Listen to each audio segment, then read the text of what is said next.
Hey, everybody, how's it going? So I'm here with Rich. One of the things that a lot of the companies have been doing recently is they've been trying to get in front of right to repair legislation by releasing their own self repair programs. Apple has the independent repair provider program. Samsung is now making parts available to people. And I've been kind of pointing out how most of these programs are PR stunts. In the case of Mhm. Apple's program, they don't really make much available except for 2 or 3 iPhones. It's just a screen and a battery. Samsung was only making the battery available if you buy it alongside a $250 to $400 screen, and they still don't make schematics and everything else available. So a lot of you have been asking for me to comment on Tesla making repair manuals and diagnostic stuff available. I don't fix Teslas, but I do know somebody who does. And so the question that I have for you is, how useful is this stuff? Is this, actually something that will help you in a manner that help you to fix things that otherwise you would not have been able to? Or is this just virtue signaling junk? Like, how useful is it what they released to you? So what they released is something they've released for free the repair manuals for the Tesla Model S and 3. And what that gives you is that tells you how to disassemble the cars, how to take off door panels, how to remove the rear drive unit, how to remove the battery, et cetera, et cetera. And while this is very helpful, unfortunately, these things have been available online on eBay for the past several years. So the Chinese have been copying Tesla's documents for a very long time now and selling them all over the World Wide Web. So this is nothing that's really new. If someone really wanted access to these, even when Tesla didn't make it easily available, they could get access to them relatively simply. So I think what Tesla is doing here by releasing these, I think at this point they realize that everyone kind of has access to these anyways, and they're just making it a lot easier for people to get them, and also for a minor PR move as well to say, hey, look what we're doing. Even though the entire world has copied this 10 times over, look, we're making it free for everyone, so we're doing a good thing.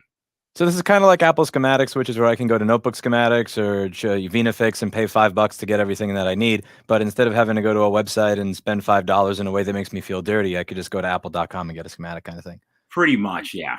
But regardless, though, it is still very helpful. That's one thing that's very helpful. It's from a bird's eye view, Tesla releasing these to the public for free, it is a helpful move. To the people, to the ones that know, that really know, we've had access to this stuff for a very long time now. It's almost like you saying, you know what, I need to know how to take apart this Mac. You Google how to take apart Mac, and there's schematics from Apple already posted online all over the world, pretty much. So I know that you have issues when it comes to like things like supercharging, or if you fix a flood damaged one machine, no matter how perfectly you refurbish it, they will not allow you to have it supercharged again. But what are some of the other repair issues that you have that are not really made better by the release of all these diagnostic tools and manuals? So the what they released were the manuals, how to take apart your car. The diagnostics, I will admit, they did make that significantly easier to access, and I think they're kind of stuck between the rock and the hard place now. Is that this stuff was necessary years ago, and now they're tested at the point where they reach critical mass that they really need to have these things out there because there's so many companies that need to fix these cars because Tesla doesn't really have the time to fix all the cars they put out. I think they're realizing slowly that, you know what, we have to release this stuff and at least make it easier for people to repair. Because what's starting to happen is the older Model S's now, you could pick those up for about 25, between 25 and $30,000. Everyone says, awesome, I get my very first Tesla for a cheap price. But when something goes wrong, they only have to go back to Tesla to fix it. And at this point, it's not even worth it. When door handles fail, that's $1,000 for all four. When you need a new rear drive motor, and I think at this point, that's about between five to $6,000 or so. And for a car that you pay $25,000 for, it doesn't really make much sense. So I think Tesla's slowly realizing we have to let others get a handle at this, or else we're going to become extinct pretty quickly. Now, if you want to, let's say you have an issue with door handles or a rear drive motor or something like Mhm. that. If somebody has an issue with a 5 or 6 year old MacBook, you head to eBay, AliExpress, some random person I know on Skype, and you wire transfer money to somebody that may or may not send you something that works. Is that pretty much the same thing? If somebody says, I have a 2014 Model S and the door handle is broke, like, are you going to richrebuilds.tesla.com, or is it just straight off to eBay? Let me get a door handle. You could go to Tesla, but unfortunately, you have to remember that Teslas of that generation, that the Model S's were $100,000 cars.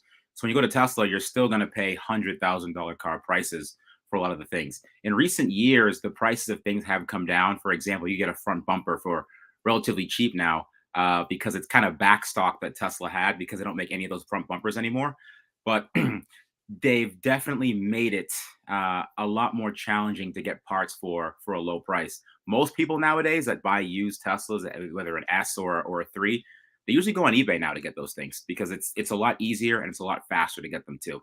So the benefit of this is that somebody could get the information without going through illegitimate means and then use parts from eBay to fix their car, whereas before you would have to go through the illegitimate means.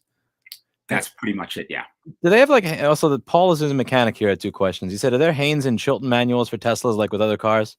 there are not now. And Currently, Tesla is the only one that has decided to disassemble the entire car. Well, obviously they made it and make a proper repair manual for it. Well, is to be it fair, it's not really a repair manual. It's mostly just how to take things apart and put them back in again. is it as good as what you would get from like Haynes or Chilton for other manufacturers? Or There are a lot of areas that need improvement, but it's a very good starter guide. You have to remember that Teslas are a lot simpler than an internal combustion engine car. What they do is they tell you how to take apart, how to remove the battery, not how to take it apart, how to remove the rear drive motor, but not how to take it apart.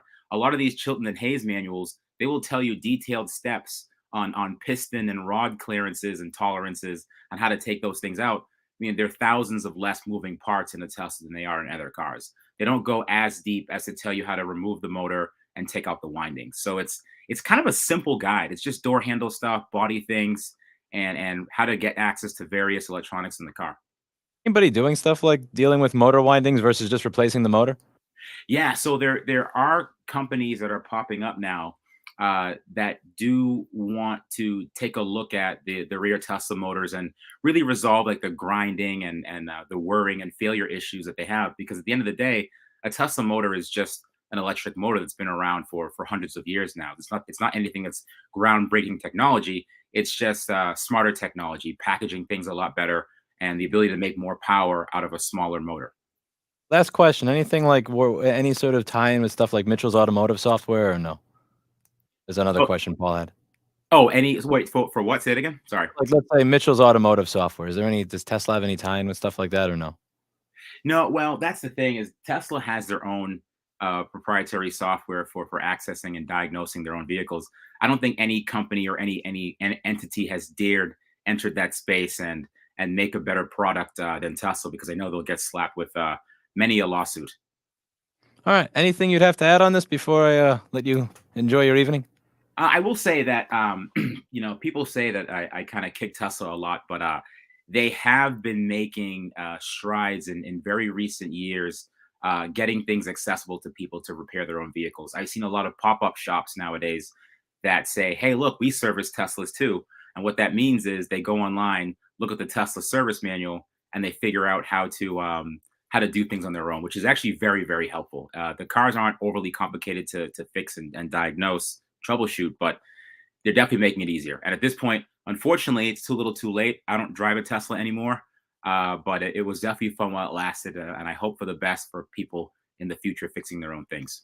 Yeah, when you say it's a little too late, I understand where you're coming from. I did a video back in January where when everybody was having the heat pump failure issue on the Model 3 and Model Y from 2021, Yeah. that there was anywhere from a 6 to 10-week wait time, and, like, depending on what part of the country you're in, winter is closer to over by then. Like, It, it if you have to wait till March to get your heater fixed, it's like, who cares? it's not good, but Tesla, I mean, they're still killing it. They're still, I think 70% of all EVs that are sold are Teslas now. So I mean, it's whatever is happening. I think the masses have spoken. The people that want these cars are not fixing them themselves. Mostly, they're still under warranty, so they're taking them right back to Tesla. If more people keep buying these, yet they have the same number of service centers and the same number of people working at them, how is that gonna work when, like, somebody who buys it has a 6-month lead time It's to get a it's repair? it's it's not going to work. But what they're doing is Tesla is really focused on simplicity for the most part. They're trying to design the car so they don't break, and anything that has to be serviced can be done remotely. Any diagnostics can be done remotely, and any other fix would be a simple one. Let's just say you have a problem with your rear drive motor, they replace the drive motor. There's nothing where they do component level repair, which is what you do. So, for example, let's just say a motor in a Model 3 goes, expect to pay, more than a couple dollars to get it replaced. Well, last thing before I have you go, did you? Yeah, there was something interesting I read in Bloomberg this morning about the Ford Mustang Mach-E, where there was Hmm. an issue with the power connectors heating up and burning up, and they're Yep. fixing that through a software update. Now, I have a preliminary conversation with an automotive engineer that I'd love to have before I go into that in detail, Okay. and he's gotten back to me with a lot of stuff. But how do you solve something like a connector burning up with a software update, unless what they're doing is they're current limiting the car? Yeah, it's that what that's what it is. In a lot of times, there's nothing you can do physically to the car from afar. So all you have to do is literally limit the voltage, the current going through those electronic devices to help kind of curtail bigger issues. So That's I'm all they guessing the really do. whole $60,000 for 0 to 60 in 3.5 seconds might not be true after the software update there.